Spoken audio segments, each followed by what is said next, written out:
Rochdale में cross road together charity की तरफ से केयर होम्स में मुर्गियां पालने का मंसूबा शुरू कर दिया गया, जिसका मकसद तन्हाई का शिकार उम्र रसीदा अफराद को मसरूफ रखना है। मजीद जानते हैं रॉचडेल से नुमाइंदा 92 न्यूज़ राजा वाजिद की इस रिपोर्ट में।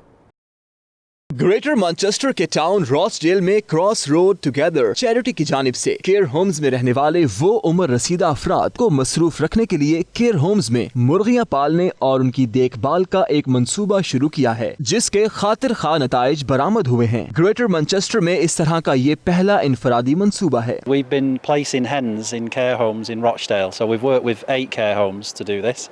And the whole idea is to help combat social isolation with older people. So we know that people living alone in the community are often isolated. Well, the studies show that in care homes it's... mayor Rochdale Mohammad Zaman और councillor Samina Zaheer ने cross road together की worker Neelam Tariq का कहना था कि care homes में रहने वाले इन उम्र रसीदा अफराद को डिप्रेशन से निजात दिलाने के लिए बहुत ही अच्छा आइडिया है। So we've placed these baby chicks in different care homes over Rochdale, and the idea was to tackle social isolation and depression amongst, residents. जो रिहायश पजीर लोग हैं वो चिकन इन्होंने 4-5 चिकन यहाँ रखे हुए हैं, वो आके उनको फीड करते हैं, उनके साथ खेलते हैं और इससे उनकी जो सोशल आइसोलेशन है वो कम होती है। लोगों में आजकल जहनी अमराज जो तन्हाई की वजह से बहुत ज़्यादा हो गए हैं, उनको कम करने के लिए इस किस्म के प्रोजेक्ट करना ज़रूरी है। इस मंसूबे से उम्र रसीदा अफराद की जिंदगी में एक खुशगवार तब्दीली आई है। कैमरा टीम के साथ राजा वाजिद, 92 न्यूज़,